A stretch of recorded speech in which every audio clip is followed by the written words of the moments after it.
Hi there, I'm Helen, and I want to tell you the story of a girl called Suzie Salt. Now, Suzie doesn't believe she can sing, and then one day she has a chance encounter which changes her mind. Suzie Salt loves to sing. She does it every day. Doesn't matter where she goes, she's singing on the way. When Suzie sings, it feels so nice, like fireworks in her belly. Sometimes when she sings a song, she pretends she's on the telly. Ring-a-ting-ting, her alarm clock sings, and Suzie jumps out of bed. As she shakes her body from top to toe, a song pops into her head. Good morning, sing the birds to Suzie from the tree outside her room. Good morning, Suzie sings right back with a groovy little tune. Now getting ready for school each day for some is one big chore. With hair to comb and shoes to find, they can't get out the door. But Suzie's day starts fast and fun because she sings a ditty. She's always first one ready to go, and my, she does look pretty. Now there was a time when Suzie thought she couldn't sing a note. As she opened up her mouth to sing, a lump got in her throat. Who am I, Suzie sighed, to raise my voice out loud? I wasn't born a superstar or different from the crowd. Suzie feared her singing voice must be rather silly. But that all changed for Suzie Salt the day that she met Billy. She was packing up her books at school, feeling rather bored, when something large caught her eye that could not be ignored. Could it be? Yes, it could. On a web suspending, with 2 black eyes and 8 long legs, a spider was descending. Suzie gave a great big "ah!" which rattled round the room. Her voice so loud, the spider jumped and got tangled in her loom. "Bravo! Bravo!" someone said, standing by the door. Now that's a voice the world should hear to listen and adore. "I'm Billy Bolton," said the voice. "I lead the children's choir." "Why not join us?" Billy said. "We need a voice with power." Suzie froze, too shy to speak. Her cheeks were hot as fire. "Oh, I can't sing," Suzie shrugged, "not even in the shower." "Everyone can sing a song," Billy said with glee. "All it takes is practice. Join our choir and you'll see." So on sunny Tuesday afternoon, as most children waved goodbye, Suzie Salt made up her mind to give singing songs a try. And with all the bluster Suzie could muster, she arrived at the music room door. But as she took a step to go inside, her feet seemed stuck to the floor. "Who are you?" came a voice. "Are you here to join our choir?" "Yes," Suzie squeaked as she held her breath. "I thought I might inquire." "Well, my name is Penny Parker, and I do all things performing arts. My tap dancing wins awards, and my singing mends broken hearts. I'm number 1 in this choir, and I want us to be the best. So if you're looking to join our splendid group, I better be impressed." Suzie gulped, a mighty gulp, then suddenly felt rather rotten. "Excuse me," she said, moving backwards. "There's something I've forgotten." Through the hall and up the stairs, Suzie ran with all her might, past the place for coats and bags till she was firmly out of sight. Through a door marked cleaning closet, Suzie found a space. As she sat between the cloths and brushes, a tear ran down her face.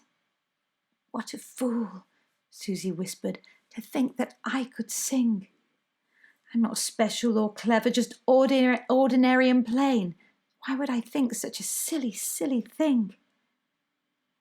Suzie sat there all alone, wondering if she could stay all night. Something moved across her foot which gave her quite a fright. "A spider!" Suzie yelled for the 2nd time that week, waving her arms from side to side and kicking and stamping her feet. When Suzie stopped to catch her breath, she felt a tap upon her shoe.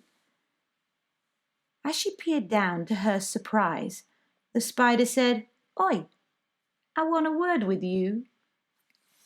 Suzie's eyes popped and her jaw dropped and her ears couldn't believe what they heard.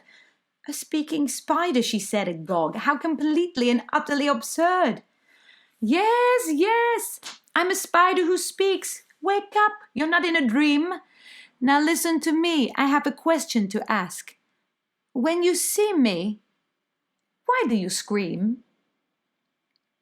Suzie gulped and cleared her throat and searched for an answer to give.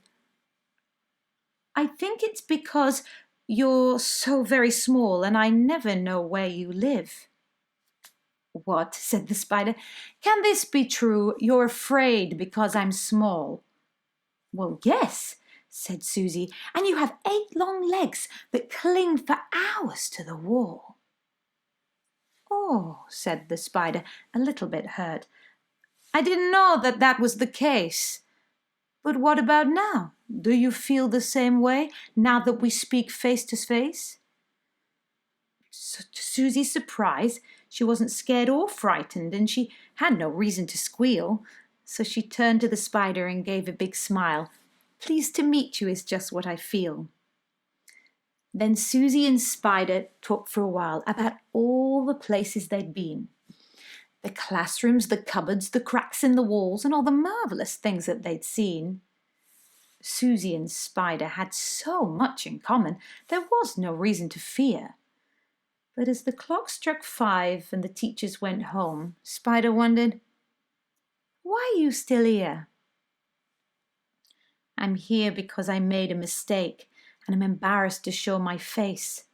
I had a silly idea I could sing with the choir, but I realized that's just not my place."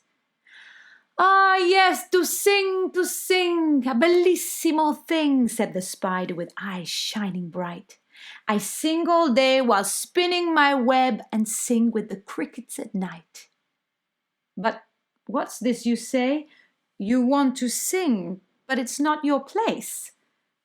Surely you know that in each beating heart there's a song which is yours to embrace." Then Suzie whispered in the spider's ear, "I'm afraid I might get it wrong. What if I open my heart to sing and someone laughs at my song?"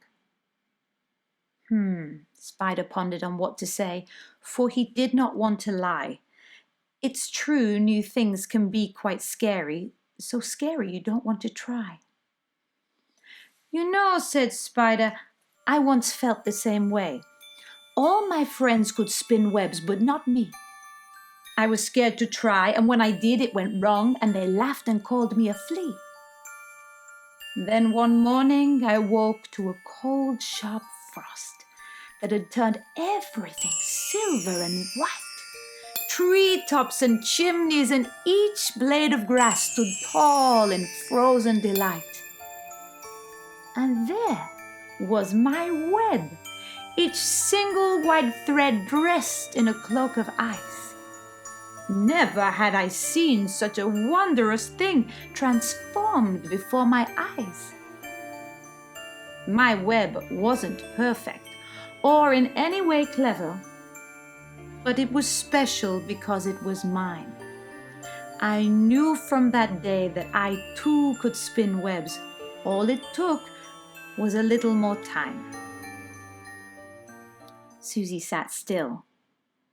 Suzie was thinking with a question on her mind.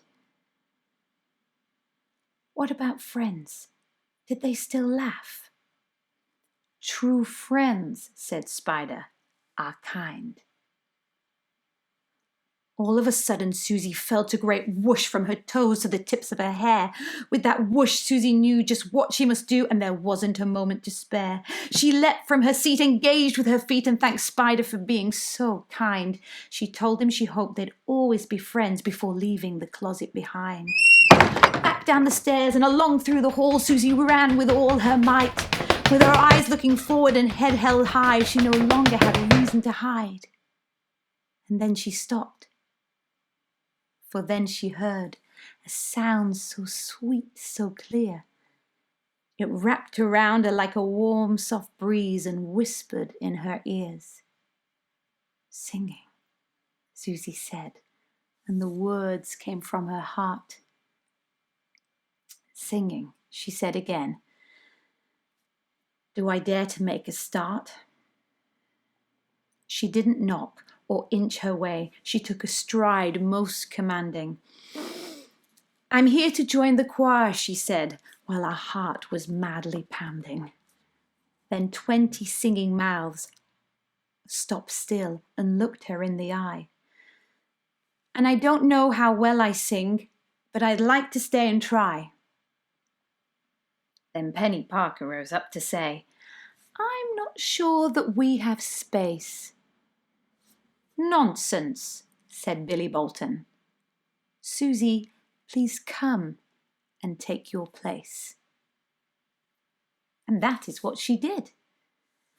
Though nervous at the start, now she sings a song with confidence, straight from her heart. Suzie Salt loves to sing. She does it every night. As the lights turn off and the stars come out, she softly sings, "Good night." And that is the story of Suzie Salt. I do hope you enjoyed it. Thanks for listening.